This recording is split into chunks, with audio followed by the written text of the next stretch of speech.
அஸ்வின்ஸ் இனிப்பு காரம் பேக்கரி மற்றும் செல்வ உணவகம். தென்காசி மாவட்டம் குற்றால அருவிகளில் மழை காரணமாக வெள்ளப்பெருக்கு ஏற்பட்டுள்ளதால் இரண்டாவது நாளாக சுற்றுலா பயணிகள் குளிக்க தடை விதிக்கப்பட்டிருக்கிறது.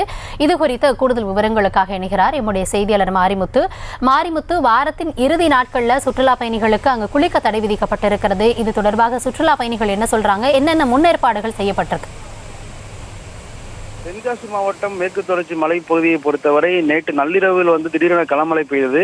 இந்த கனமழை காரணமாக குற்றாலம் பிரதான அருவி மற்றும் பழைய குற்றால அருவிகளில் தண்ணீர் வரத்து அதிகரித்து வெள்ளப்பெருக்கு ஏற்பட்டது. இந்த வெள்ளப்பெருக்கால் சுற்றுலா பயணிகள் குளிப்பதற்கு நேற்றைய தினம் தடை விதிக்கப்பட்டிருந்தது. தற்போது வரை மேற்கு தொடர்ச்சி மலைப்பகுதியில் மழை பெய்ததன் காரணமாக இரண்டாவது நாளாக குற்றால அருவிகளில் வெள்ளப்பெருக்கு ஏற்பட்டு சுற்றுலா பயணிகள் குளிக்க தடை விதிக்கப்பட்டுள்ளது.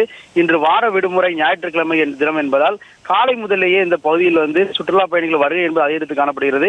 இருப்பினும் குளிக்க அனுமதி இல்லை என்ற அந்த அறிவிப்பு அவர்களுக்கு மிகப்பெரிய ஒரு ஏமாற்றத்தையே தொடர்ந்து ஏற்படுத்தி வருகிறது. மேலும் இங்குள்ள வியாபாரிகள் கூட்டத்தால் சற்று மகிழ்ச்சி அடைந்துள்ளனர். நீண்ட நாட்களுக்கு பிறகு பெய்து வரும் இந்த மழையால் சுற்றுலா பயணிகள் தற்போது மிகுந்த மகிழ்ச்சி அடைந்துள்ளனர். இருப்பினும் அவர்கள் குளிக்க முடியாமல் செல்வதால் இது அந்த சூழலை பார்த்து ரசித்தபாடி அவர்கள் செல்கின்றனர்.